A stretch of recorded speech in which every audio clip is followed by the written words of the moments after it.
Now, Vijay, what's your family name? Vittorio Gresole.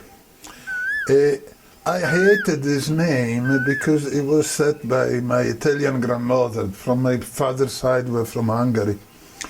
And Vittorio was the name of the one king in Italy at the time, Vittorio Emanuele II. And I was anti-monarchic, so I hated my name. You were born, where were you born in Italy? I was born in Turin, North Italy, industrial town, where the Fiat, Seat are. In which year? 1942, just during the war. 1942.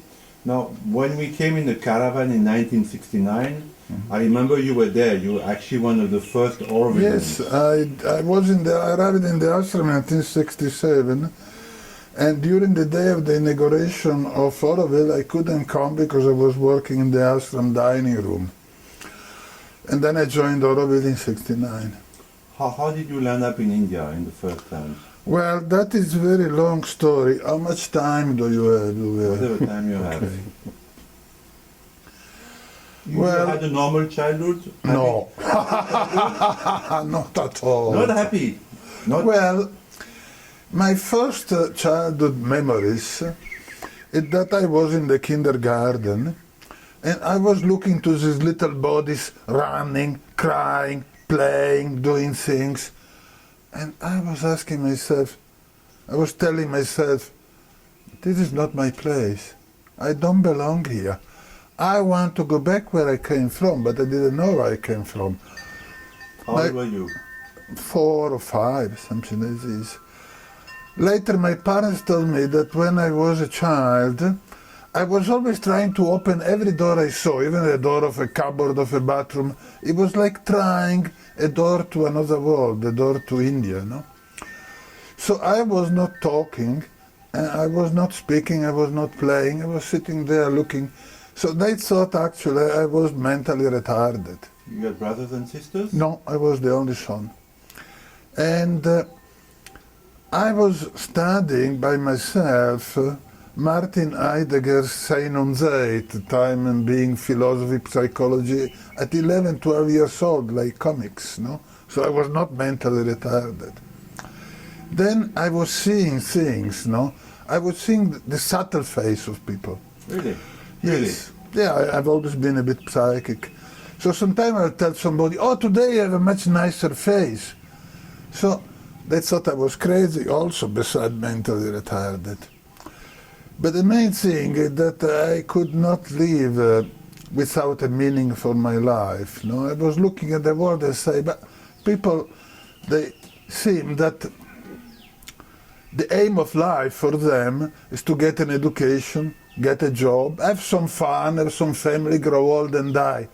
So this is no meaning, this is not for me.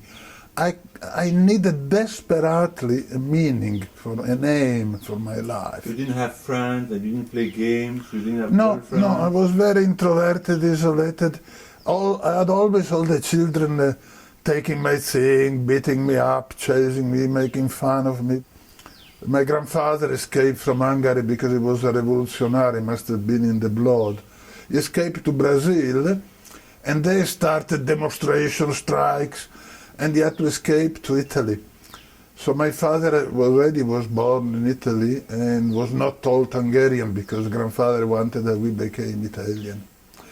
But still, they knew that I was only half Italian, and children can be very cruel with the outsider, yes, you know, Camus, l'étranger. So what is the first turning point of your life? Well, the first turning point of my life was my parents died. My father died when I was 14 and my mother when I was 15. Oh. And I left with a few dollars in my pocket, hitchhiking toward Paris, the Ville Lumière. No? When you were 15, you went to Paris? Yeah, I went by hitchhiking because I had very little money. Well, what happened in Paris is that I found the first meaning for my life, which I desperately was seeking. I could have become anything. I could have become, I don't know, just about anything. because I needed so much meaning that I took the first one which was there, What was that? the International, the World This Revolution. what, 60, 66? 14 plus 15, 57. So I met them there, and there was still a group of Basques fighting against Franco, and I joined it. Interesting. Yes. There were about 80 people hidden somewhere, but almost all died. Almost all were killed. But your action were in Spain? Or Spain, So you Spain. used Mostly to- in Barcelona and Madrid. So you used to, from France, you used to smuggle into Spain? Well, smuggling, I did it only once, the first time. They dressed me as a Boy Scout. I was so ashamed. Why? Because I hated religion, spirituality. I thought was what was called the opium of the people. I had a lot of mental ideas like that. I despised religion. So I was ashamed of being dressed as a Boy Dressed as a Scout. Boy Scout, what did you do? Well, it was a big holiday thing for Boy Scout, 10 or 12 French buses going for holiday in Spain, and nobody noticed that there was one more they didn't know. Once we passed the border, of course the customs didn't check the Boy Scout. I hid in the toilet, then the Basque arrived with a car, and we went somewhere to have a glass of tinto. And even before they asked, sitting down, they asked me, where are the bombs? And they said, in my rucksack, of course. But that was the only time I smuggled something. Then I just fought with them in Spain. So how many years did this last? Only about one, because within 1 year they were almost all killed.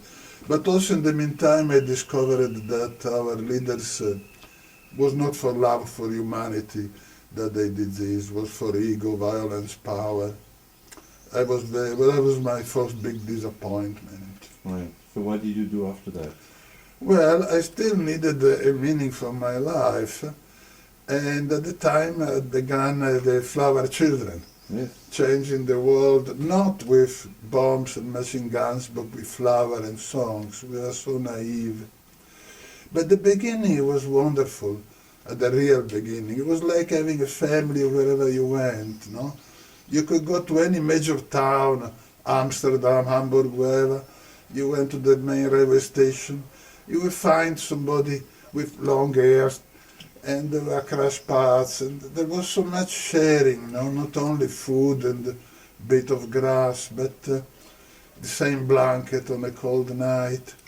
There was so much love and sharing. And then it became a fashion, and poof. But you see, I saw myself as a revolutionary gypsy. I thought money was something very dirty. I didn't want to have money. Sometimes I made a huge amount of money. What? That is better not mentioned. all right.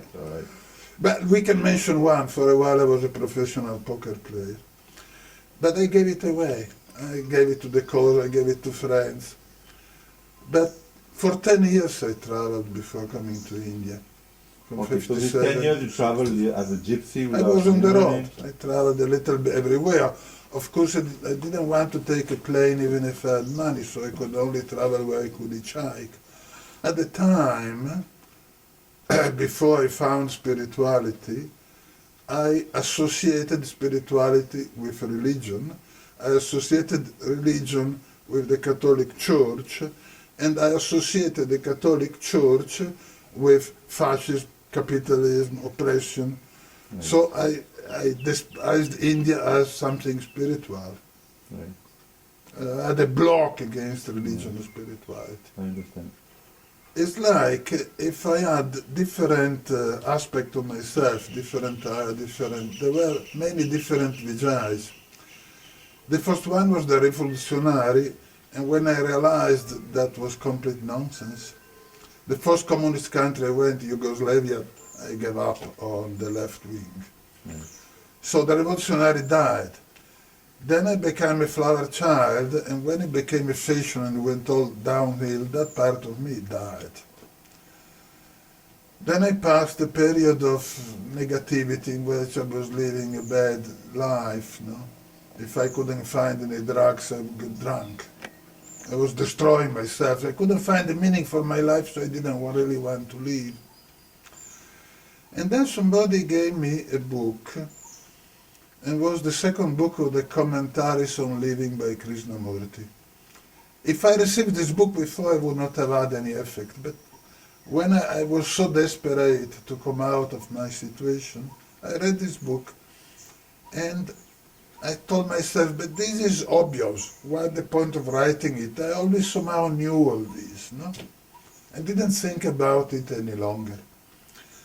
Then one day, I was in a cafe, and I still remember, I still see it now, almost more than 50 years ago, the advertisement of a red, absurd, surreal Campari bottle on the wall, no? An old pensioner looking in his glass like he's never seen it before. I remember everything.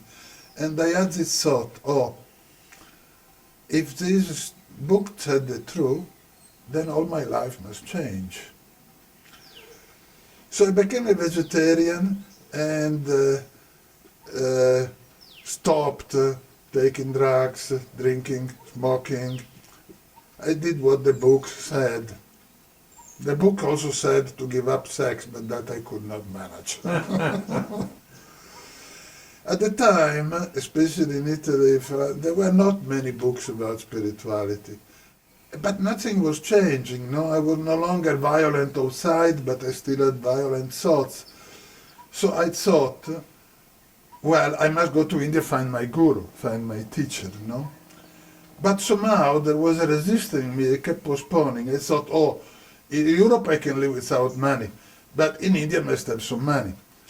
So I made some money, and then I spent it or gave it away. Or maybe I was in a relationship I didn't want immediately to stop. But by the time I stopped it, I already started 2 or 3 others. So I kept postponing it, no? Till one day I was in London, and I passed a really wild night, and I found myself in the underground, claustrophobic, and I went out of the underground, the tube. And this is something that really happened, not a vision or imagination, no? That was the trigger which made me decide to go to India. I came out, it was daytime, in what looked like the center of London. There were big skyscrapers, no? Big building. And there was nobody around. No sound, not a cat, not a dog. And everything was grey. The sky was grey, the building was grey, the asphalt was grey. The only color was a red letterbox. And there was nobody. In the center of London, there was nobody. So I thought, at the time there was the Cold War, the fear of global nuclear holocaust. So I thought it happened, the end of the world, atomic bombs, everybody was dying. I thought I also am dying with the radiation in my bones. And then I felt an immense sadness. I missed my opportunity, I never went to India, I never found my guru, I never got enlightened. I felt really desperate and kept walking. And at the time there were a cheap Lions Cafe where you could eat. Yes, I remember that. Yeah. So there was one of them open and there were some watchmen in it. So I ran and said, how come you're still alive? When happened the thermonuclear war? And they told me, you are in St. Paul, the bank's quarter. Of course on a Sunday afternoon nobody's here but us. And you better give up dope, mate, because it's bad for you. Nice. Well, in 2 or 3 days, I was hitchhiking toward India. Right. Although it took me a year and a half to reach India, got close to India, once I was in Karachi, I could not wait any longer. So I spent a third of my fortune, $100 I had only left, to take a boat from Karachi to Bombay. Oh. So I landed in Bombay, and I read old books about India. And India was all like Tiruvannamalai, tigers, temple, elephants. From the port, I walked, I was dressed in Afghan dress, no, and barefoot.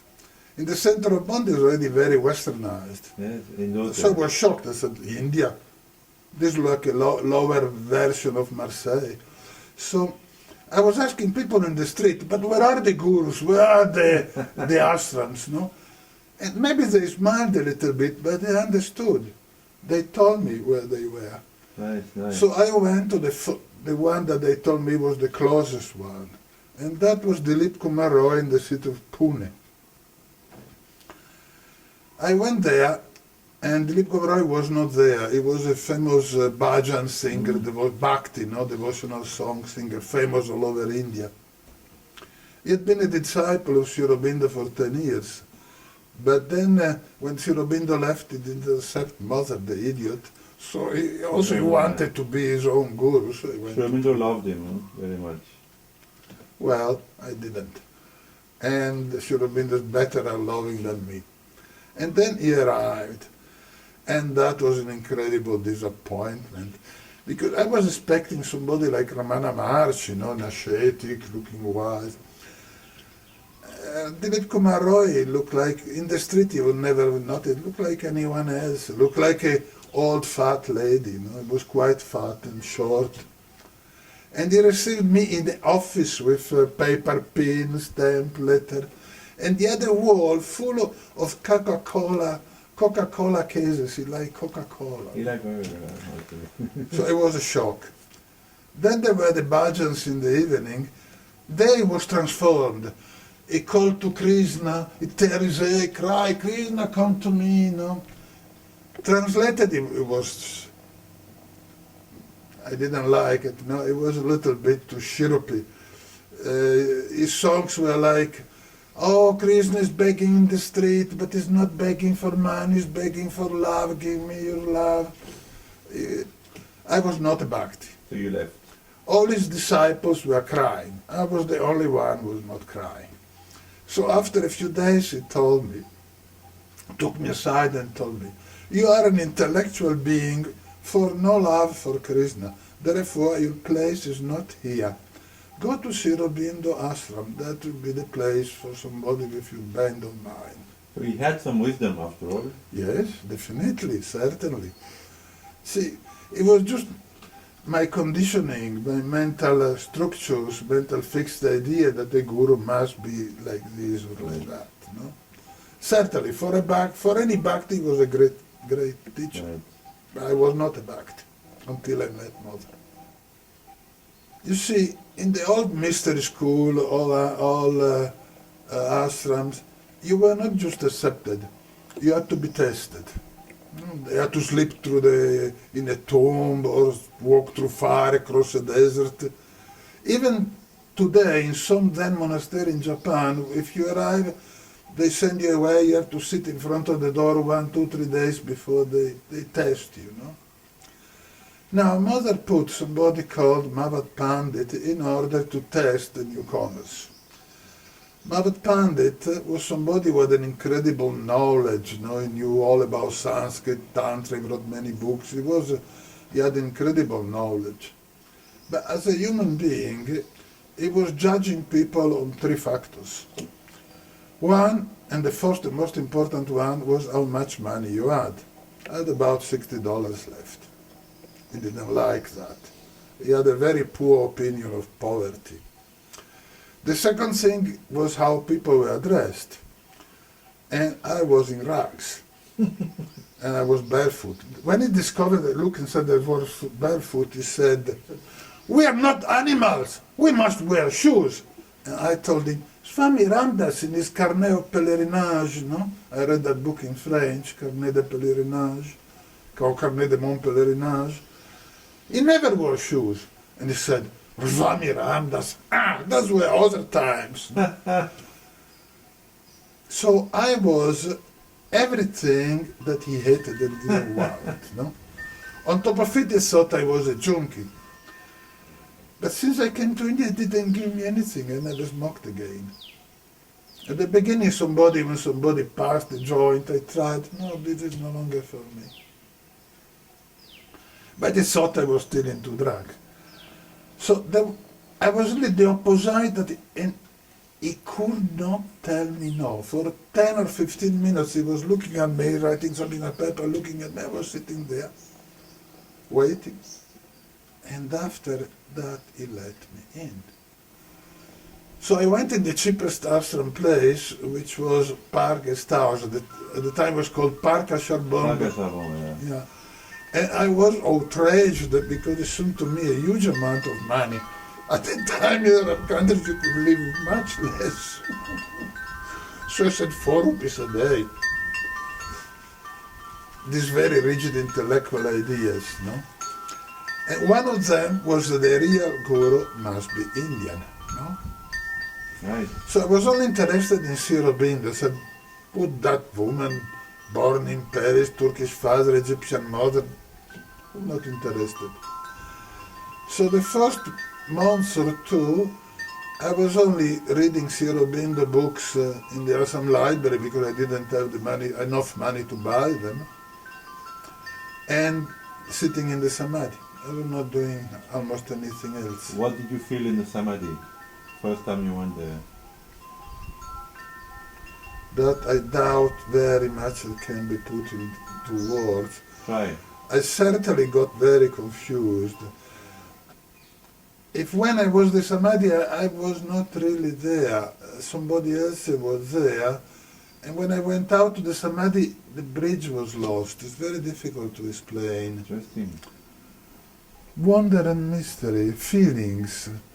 A feeling of the unknown, a feeling of the great adventure, a feeling of being in front of a door to infinite possibility, but I could not yet enter it. No, this word, wonder. Did you find your guru? You were looking for gurus from 20 years. Did you find your guru when you came to the samadhi? No, I found my guru when I met Mary. All right, so how did you meet your mother? Okay. So, what happened is this, no? After about a month and a half that I was spending my time mostly in the ashram library and the samadhi and doing very little else apart from walking in the evening along the sea, the manager of the park, the scouts, Dayabai, took me aside and told me, passing your time in the library reading Sri Aurobindo and going to the samadhi are very good things. But part of Sri Aurobindo integral yoga is also karma yoga. So you should also do some work for the ashram like we all do. He said me that, I think almost in the same word as far as I can remember. So I was working not many hours a day, but 7 days a week. At 5:30 in the morning I started disinfecting and counting lemon and counting banana for the day, for the whole day every morning. And after lunch and dinner I washed dishes. Now I came from 10 years of complete lack of discipline, lack of regularity. The time to eat is when you are hungry, not lunch time or dinner time. Time to sleep is when you are sleeping. Doesn't matter if it's 3 o'clock in the afternoon. Suddenly, I was doing the same thing every day. I never had more than a few hours together for myself. 3 times a day, 7 days a week. I was always eating the same food. Now it's improved, but the time was overboiled rice and vegetable. There was bread, yogurt, banana, but it was always the same. Right. And I was always doing the same thing. I didn't have a friend. For the first time in my life, I didn't have a girlfriend. And at first I felt a bit trapped. And then I found a little freedom. You don't have to think what to do. It's work in the dining room, samadhi, library. You don't have to think what to eat. You don't have to think what to do. And inside I became more free, although my vital was a bit suffocating and protesting. But yes, it was in a way a wonderful time. I remember the first experience I had was a very strange thing. At the time there were very few Westerners. So everybody in the street would ask you, who are you, where you came from? Always the same question, are you married, do you like India, why you came to India? So I was bothered by it because I would walk along the sea And every minute or two somebody would come and ask me the same stupid question. But sometime I was meditating. Then I got up and began having a little walk, still meditating. I was entering a state almost of trance, and nobody stopped me. Nobody, even the beggars didn't ask for money. For an hour or two I could walk, and nobody approached me. Then if I bought a cup of tea or a bidi, I came out of it and distinctly, where I come from. No? And then I had the first really great spiritual experience. I was meditating in the night when everybody was asleep on that little wall in Park Guest House in front of the sea. There was a beach there. There was still a beach. Yeah, just there, sitting there. Then after a couple of hours sitting cross-legged, I lie down because of pain in my legs. And it was a moonlit night, and I was looking at this very clear sky, and I was looking at this infinite of stars, and I was feeling very little, no? Thinking, oh, there are stars which died millions of years ago, and the light is still coming to me. The immensity of space, I felt so little. And then something happened I cannot explain. It was like reversing a glove. Suddenly, I was infinity, and all that was in a little corner of my being. It was amazing. Wonderful. But it drove me almost mad. For 2 weeks, I was a bit crazy. I was feeling I was already a great guru. And I wrote to Mare a very stupid letter, and she was so generous not to answer it. I don't remember what I said, but more or less was something like, Sri Aurobindo is no longer there, but now I'm here. Wow. Nata told me, oh, you can go and see Mother. And I said, okay, but I wasn't really interested because I was only feeling for Sri Aurobindo, no? You come to The first few hundred times I told this story, I cried like a baby. Now sometimes I cry and sometimes not. I just remember that the door opened and I did not see a human being. Immediately. I never saw a human being. But the first time particularly, I saw a sari, big eyes, big smile, a colorful sari. But it was like a painted window. It was like a window. And through it I was falling into infinity. The first sensation was of infinity. Like I never conceived endless space, endless infinity. And I had a feeling, which later the mind translated into words, saying, I lived all my life in a matchbox. But I didn't think, all the time I was in front of Mother, all the time I was in front of Mother, also the darshan. I never had any thought, not one. So it was just a feeling. And then I began feeling a tsunami of love, literally waves overwhelming me. And I had a very, very bad self-image of myself, no? But because I could not love, no, I had no love in me. So I made suffer every girl who loved me. So I felt something which translated into word would have been, how could you possibly love somebody like me? And if I knew who you were, again it was not a thought, it was a feeling that now I translate into that. If I knew who you were, I would not have brought this piece of shit myself in your room. That's what you said. I would not have, no, I didn't say that. I never spoke to Mother. I went with many questions and entered the room. There were no more mind, no more questions. I never spoke to Mother. And only once, the first time she said bon fête. After she was no longer saying that. So there was this feeling of shame, of being little, being unloving, being selfish, being violent, being greedy, and having brought that horrible things in front of her, feeling of shame. And she was smiling, and there was this love which kept flowing.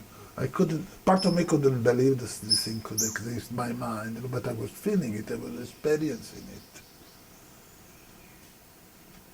it. And she put her hand on your head, and then she gave you the blessing pipe, and then you go, because the first interview 1 minute, no? So he told me, well, I told you should go, and you didn't hear me. I shook your shoulder and you didn't hear it. And then we carried you away. We had to carry you away. Chapaka to you under the knee and under the armpits, and we carried you away.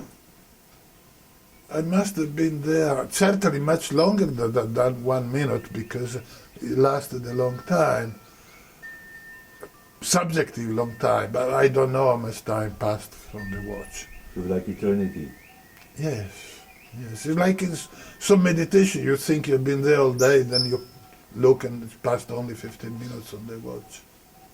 You come out of the room and your life is totally changed? Oh, certainly. You see,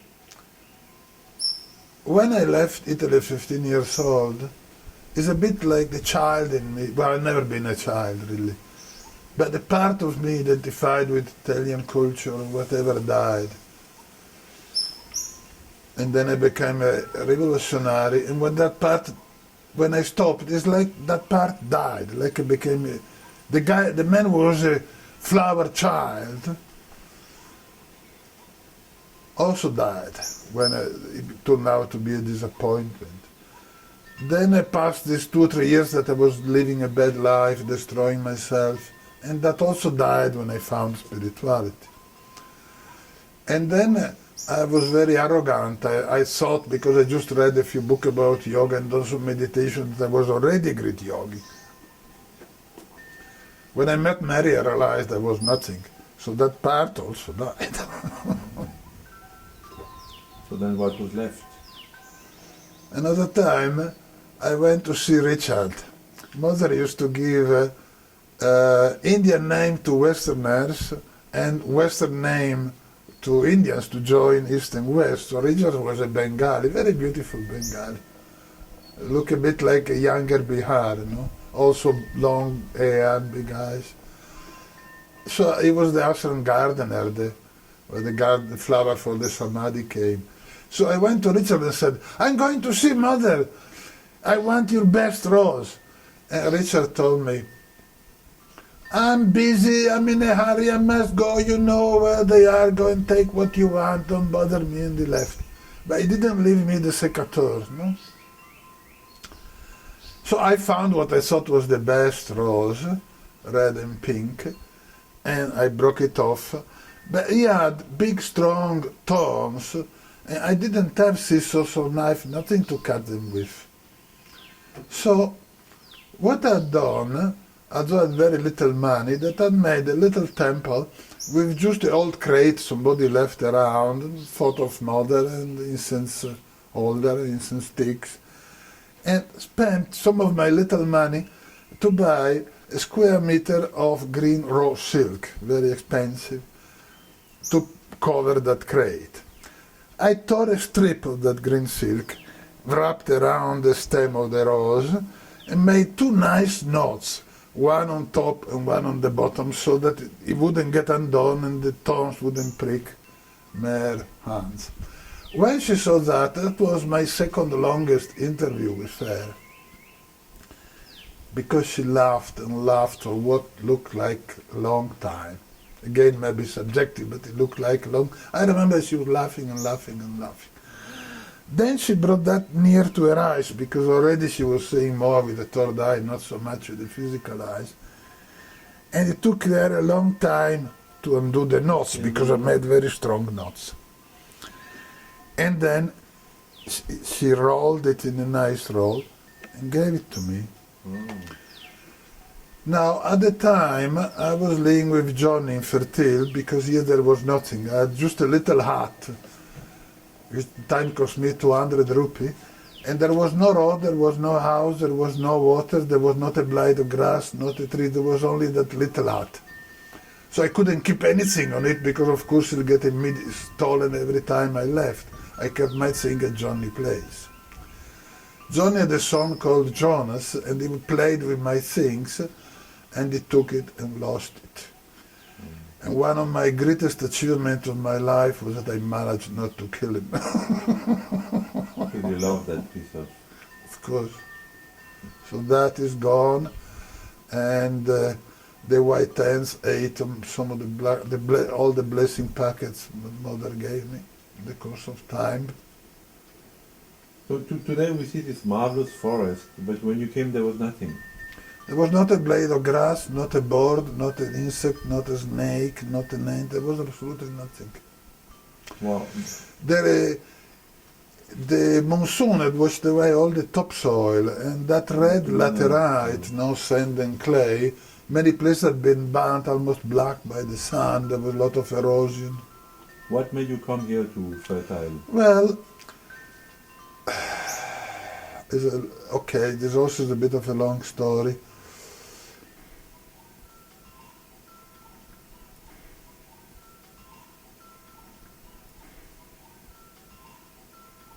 I was feeling very strange. I went back to my little EMCR room, and I felt, I don't know how, I began meditating and felt some immense cosmic energies. And I wanted them. I wanted power. And I just remembered that Mother had said, this cosmic energy, don't pull. Open yourself, relax, but don't pull is very dangerous. And I thought, well, that of course applied to raw beginners, no? Not to a great yogi like me. So I pulled. I felt like a thunderbolt through the top of the head to the base of the spine. It almost killed me. For a year and a half I was between life and death. Constant visions, constant hearing voices in different language talking in my ears. I could not stand the clothes on my body, the skin on my flesh.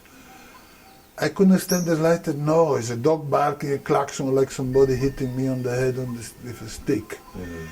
So when I managed to come back to the ashram, I could no longer work in the ashram dining room. It was too noisy, all these people dropping the stainless steel vessels when I was washing them.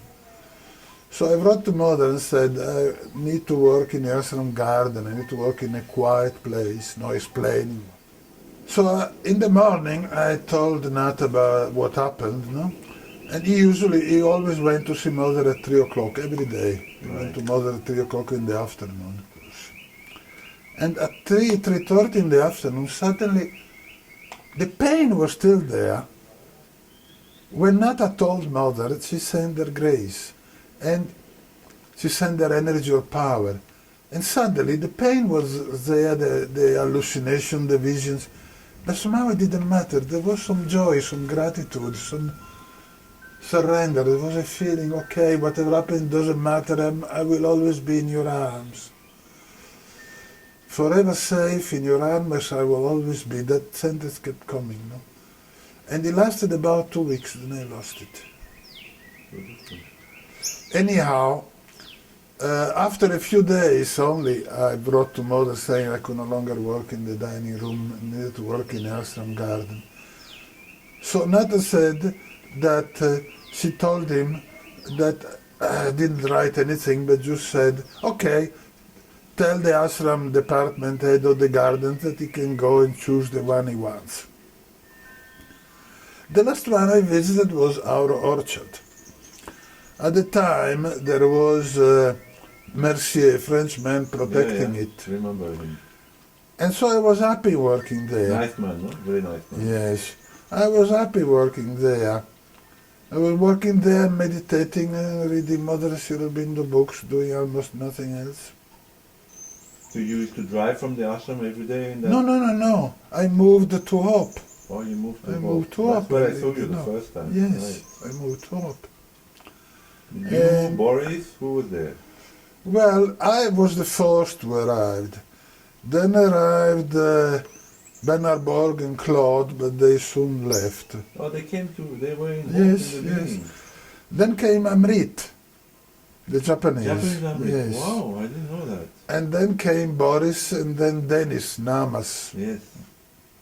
Great people. Then came a French girl called Claudine, but she didn't last long. Villagers in Iranchavadi, there was no water. That I and Frederick put the well to give water to the village through the Tamil Fund in Germany, with the money of the Tamil Fund and my own money. And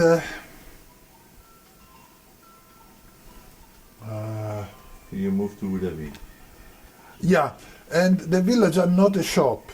There was nothing. You couldn't buy anything. Only sometime a village woman put on the ground a few brinjal, a few vegetables. So people walked to Pondi to buy rice, kerosene, spices to save the 20 pies of the bus. You know, at the time, wages were 3 rupees a day for men and 1 rupee a day for women. Wow. So the villager asked mother to put a shop. And the shop was called Udavi. And that shop was selling only mostly rice, kerosene, onions and spices. So came the Velakarams, the westerner, asking for apple, jam, banana, powder milk. Most of the things the villagers didn't even know what they were. So Nata told me, okay, there is a house in Udavi and you can run and get the things that the Aurovillians want. So I began the food distribution in Auroville, which later became Portus. But then Samasundar gave me a van and I was distributing the food all around. I was going all around and distributing the food in Auroville. Oh, you were driving the van? No. I had a driver. They gave me a driver. They didn't trust me to drive the van, I suppose. Anyhow, there was a driver. Was van. What time was this when you started to distribute? 1970, yes. 69 or 70, I think. So we are in 70 now. Yeah. Good time in Auroville? Well, yes, it was. I made the first Auroville free store, the first shop. There were only a few things Aurovillians making, a few things. Gabi made some leather things. And I was keeping ashram things, ashram books, photographs. How long did you stay in Auroville? Year and a half about, till Nata wanted to start the Auroshika factory and kicked me out. And so you moved out of Auroville. So when I kicked me out, my best friend was Johnny in Fertil, so I went and lived with him. He had a 3-layer bamboo house and he gave me the second floor. I had very little, just a few. I was going around in a perizoma. Even Nero Street in Pondi, there were still people in perizoma. What is perizoma? Common loincloths. Oh, yeah, With your eyes to the sun. Yeah, but I had in my bag a longi for when I went to the Samadhi. Oh. Most Aurovillians went around in a loincloth. Yes, I remember, but not to Pondi. Yeah, I have still photos that there is nothing and photos that the trees are like this. Oh. You planted the trees yourself? Well, I planted the first ones. But then I realized I could only plant so many by myself. So I hired workers to dig the holes. The first trees I planted was fruit trees. Bangos, guavas. At the time we already didn't have a nursery, so we would get them from the Sundari nursery in Madras. And then I began hiring workers to dig the trees, to dig the hole for the trees. And I was surprised they could only dig 4 or 5 a day, while I could dig 50. I thought, oh, they're malnourished. But then somebody had the idea of giving 20 paisa per hole instead of daily wages. And then they began digging 30 or 40 a day. And what trees did you plant then? Well, the first one, I planted fruit trees. After that? After that, whatever was drought resistance, neem, Terolomi, Arjuna, all the original indigenous drought resistant trees, because with the windmill I couldn't water them after the first months. We plant them during the monsoon. And then some we managed to water a bit, but with the windmill I couldn't water so much. I was watering mostly the fruit trees. How many trees you planted, do you think? At least 100,000. I planted trees to the Matrimandir, where Bliss Forest is, I planted. Darkari, I planted trees to the Kotakarai. Most of what is done, what the front of Dan, I planted it.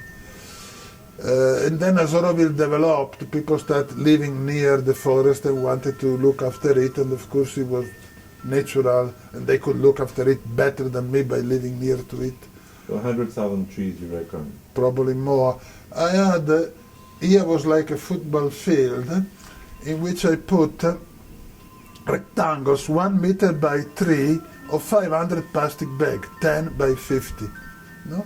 And then I put a few seeds, and when they grow, I left the best one, and I had 40 or 50 women watering it every day till they became bigger.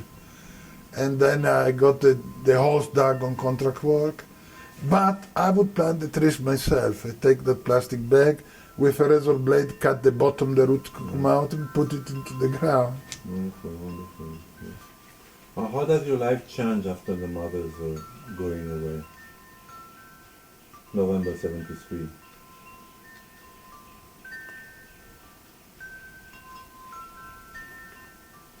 Well, for me, mother never left. I don't think that her leaving the body made much difference. No, I don't feel... I could no longer go and see her physically, but I could go and find her inwardly. No, I don't think that her leaving the body did not make that much difference for me. And how do you live this difficult years when there's a fight with the society? How do you go through that? Well, I joined it. Part of me realized that it was a bit of obsession. There was a lot of vital and wrong things about it.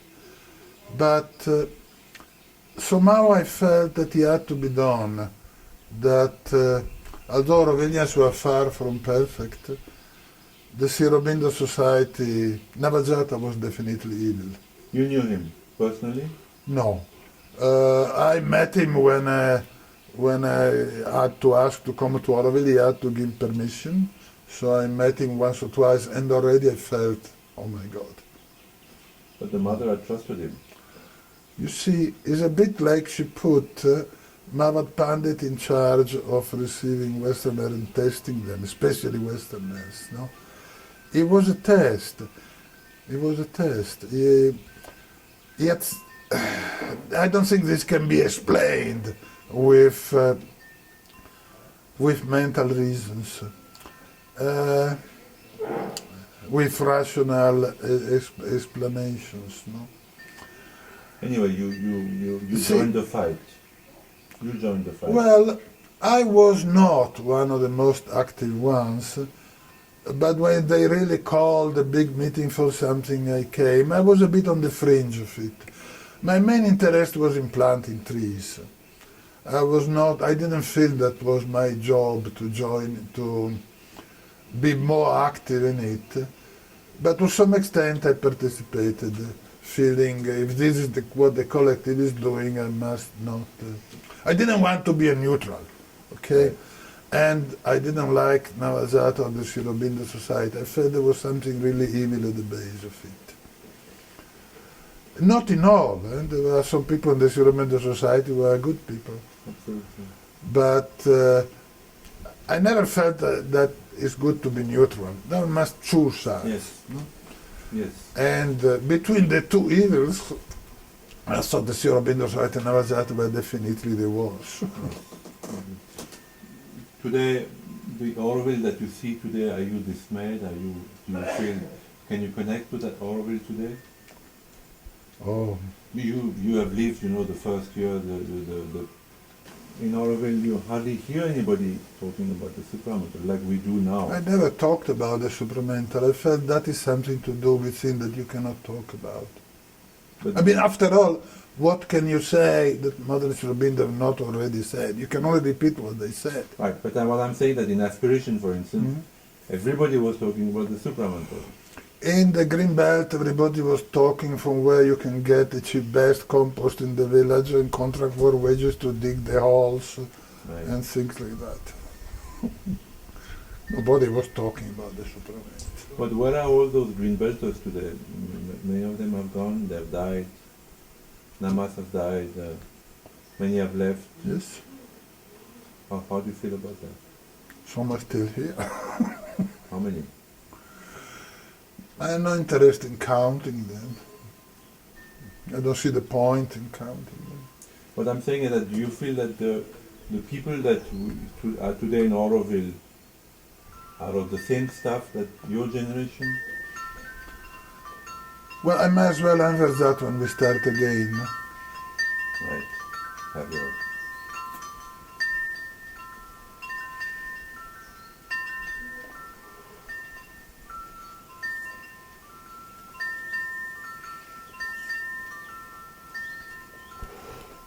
Well, there are several levels to explain this. No? If we look at the dream of what Auroville should be, the gap between that and the reality of Auroville, even at the beginning, is enormous. No? As much today as it was then? Okay, there are several levels. One is that it cannot be denied that we have always been, to whatever extent, and we are now so far from what we should be. No? That is a fact. On the other hand, the most comforting thing Mother ever said in rapport to Auroville, that will be done by her, not by us. Okay? Okay. Then I have an image that helped me most in my most difficult time of my life, and I passed one of the most difficult time of my life just in the last few months. It's this. Look at the sea in the night of a big storm. What do you see? Big crashing waves, boom, foam, fury, lightning, thunder. You cannot deny its reality, no? It's what you perceive, it's there in front of you. But then consider, after all, it's 3-4 meters on the surface, and underneath there is miles and miles of water, always more calm, always more still, no? In a way, another symbol is the tree, no? In a way, we are the root of a tree. The root of a tree is fighting with roots of other trees in the darkness, in the hard soil, struggling to find some water, some nourishment. And the roots don't know the fantastic tree, branches, flower, fruits above ground, no? In a way, we are the roots of the tree of Auroville. We are not yet the branches, the flower, the thing.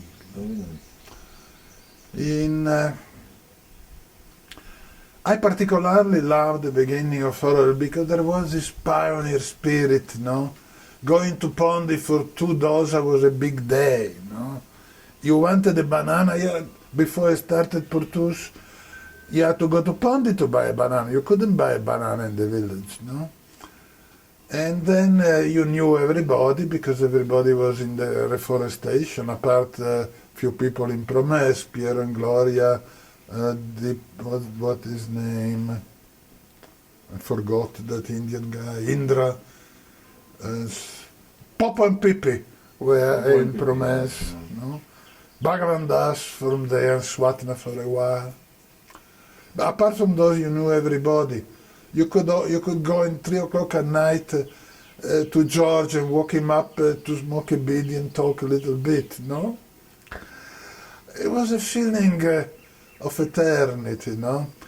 Somehow, in summer, the soil was too hard to dig.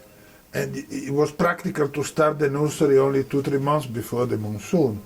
So there were these 2 or 3 hottest months, like May, June, July, that you couldn't really work if you were in the forest. So I would go to Tiruvannamalai, fill a rucksack with a bottle of water, sit under a rock in the shade, and stay there 5 days a week, fasting till the water was finished and then come down. It was a bit of a magical time, no?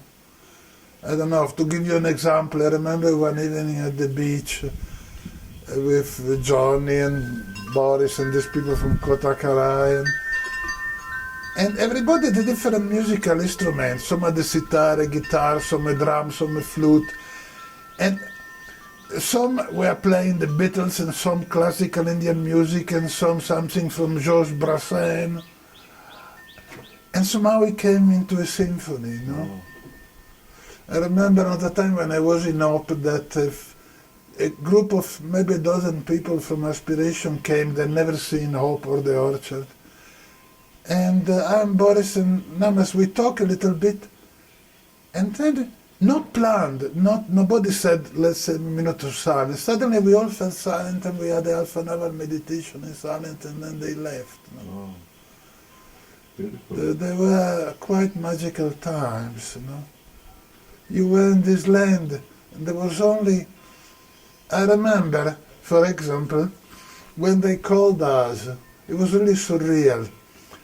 They called us to a field where a villager had just harvested peanuts and told us to dig the hole for the matrimander. That there were 3 primary colors. It was like a surreal film by Fellini. There was the ochre red soil, Right. and came the bright blue bus with written in white Sirobinda Center of Education, with Ashramites in white coming down in Cadi cotton white. No? There was these 3 colors, the red, the blue of the bus, and the white, no other colors. And the blue of the sky. Yeah, I was looking at the land. And then that was already really a strange time. I don't know. Sometimes we passed the chain of Chetis, no? And there were many Ashramites, including Samasundar, and all dressed in Bengali longing, white kurta. And at the end of the day, they didn't have a speck of dirt on them. I was in a loincloth, like most of us, and after 5 minutes I was covered with soil from the head to the feet, no? I had much more magical time, but inside, not so much outside. See, there was this contrast, it was really surreal, it was like a conundrum, no? The cultural thing was incredible, no? I don't know, for example, there was somebody called Cow John. Nobody ever understood why he was here. I was only interested in food and sex, nothing else. Nobody understood what he was doing in Auroville, no? And one day he went into the hall of the matrimandry against the wall and had a piss, no? And the Ashramites were shocked. He said, he pissed in the matrimandry. And Cow John said, but it is just a hole in the ground, no?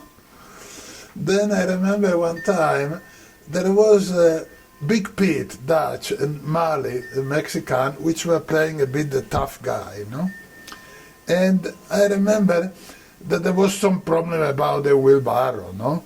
So at a certain point, Big Pete told Mali, well, stop bullshitting, no? Otherwise I kill you. And Mali replied, kill me, baby, go right ahead, I kill you too. And I got fed up with this. I told them, you 2 idiots, stop! I don't remember what I said. Stop what you're doing and push that wheelbarrow or I kill you both! And then we are only half joking, no? We're a little bit tense. And then we looked at all the Ashramites in complete shock. Yeah, these are good times, huh? These are good times. Okay, another major turning point came in 71. This you may have to put it before. Right, no problem. When I arrived in the ashram, I asked Bruno, okay, Sirobinda Integral Yoga, yes, how do I do it? No, before I read the book of modern Sirobinda, maybe even the day or the second day I arrived. And Bruno told me that the first step in Integral Yoga is mental silence, the capacity to close the mind, click like a radio. The second part is the surrender, which is much more difficult. So I asked Bruno, okay, how do I do the mental silence? And Bruno said, no, Sirobinda not given a technique, each one must find his own. Took me 4 years to find it. I found it in 71, I have it in the computer. It has 7 steps. I was doing it 18 hours a day, in 2 weeks it was done. I could close the mind like a radio, click. Even now, normally I don't think. Now I'm not thinking. In my mind there is this information and it's coming out. I listen to it like you listen to it, no different. I don't feel I'm speaking. I feel the computer in my brain is producing this information. No? And after that, I passed a period, because I was not thinking, of extreme confusion. Somebody could ask me, you want sugar in your tea? And I didn't know. I no longer knew who I was, what I wanted. I got very confused. So I wrote a letter to Mother and gave it to Nata, explaining what happened, that I was afraid of going mad. Took 3-4 days for a reply, probably because Nata didn't bring it immediately. And the reply was a very nice handmade card in relief, in which there were only 3 Sanskrit letters, and benediction in French, and the big M. So, not knowing Sanskrit, I forgot the name, that guy living right in front of the Samadhi, the little room right in front of the Samadhi. So I asked him, what does this 3-letter means? And instead of answering, for a while he kept telling me, why you not happy? Why you look tense? What the problem?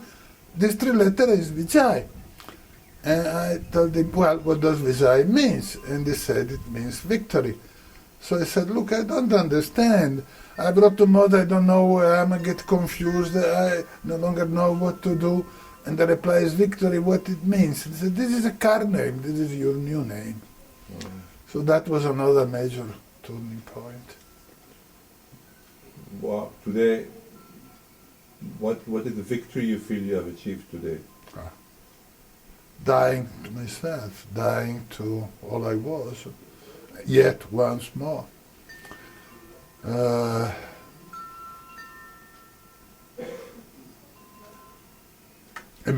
greater measure, not complete, a greater measure of surrender than I had before, but is not yet complete. I still have preference, inclination. I miss my beloved wife who was in Italy. But you feel that the name that the Mother gave you, which is victory, you have lived to that name. You have lived that name. You see, do you remember Constance? Yes, of course. Okay. When he arrived in Auroville, Constance, every few weeks or months, kept changing house, changing occupation, changing everything he did. Then he asked Mother for a name and she gave him the name Constance. So, let's say that on some level of my being, that is a positive projection. Wonderful, wonderful. Vijay, do you think about death sometimes? Yes, but I don't think about the death of my body. Okay? You see, so many times they tried to kill me.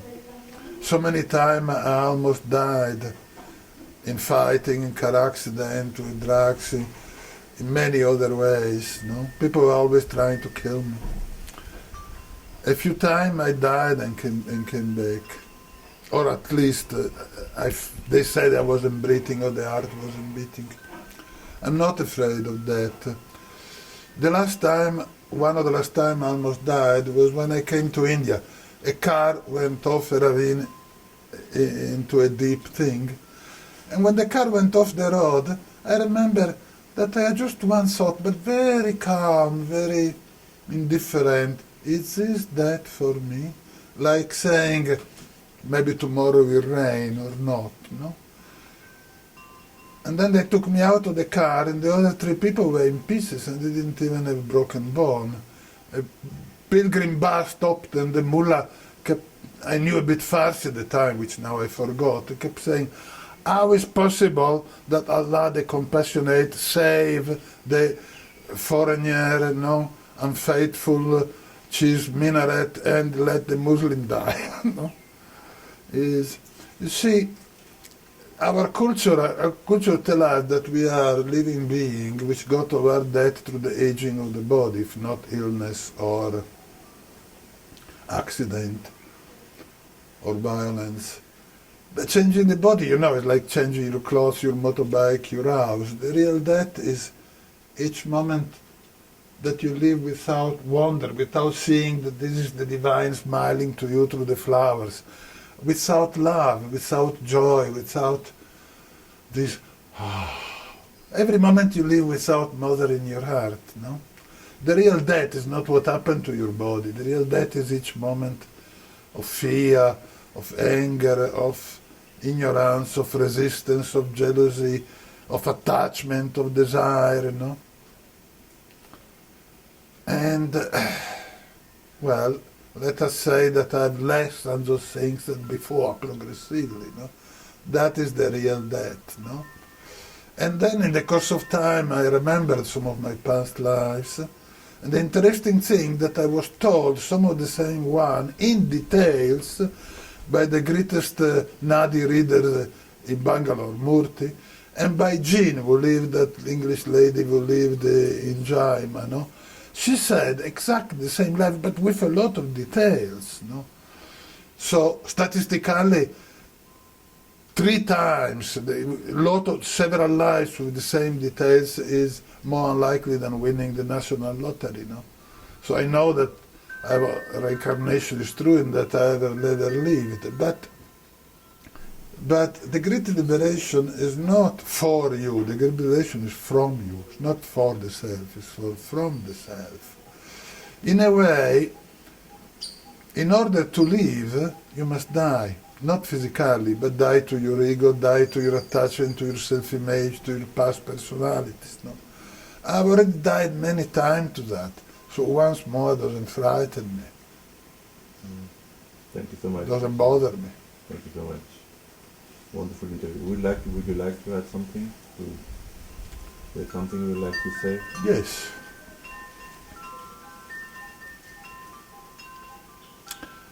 Look at the course of human evolution. It took millions of years to humanity, the human race, to discover the fire. After that, according to modern anthropologists, some say 60,000, some say 80,000, but between 60 and 80,000 years, for the first social structures, hunters-gatherers, for the first time human beings went as a tribe, as a group, to gather, hunt and gather food, no longer as a nuclear family. After that it took only 15,000 years about for the Industrial Revolution. After that it no longer took thousands of years, it took a few hundred years for man on the moon, aeroplane, television, computer. After that it took only a few decades for internet, altering genetics, research of antiquity. Can't you see how faster and faster? Oh! Now, people are talking so much of 2012. No, that will just be the beginning. But certainly, in this progressively accelerated progression, very soon, things will change even faster, much, much faster. In a few years, there will be no longer nations, borders, banks, the equivalent of supermarkets, police. And you all who are now looking at this interview or listening to it, you will have to be there. You will be needed. You will have to tell everybody, hey, you guys, it's not the end of the world. It's the beginning of the new world. Wonderful. Thanks so much. That's all, folks.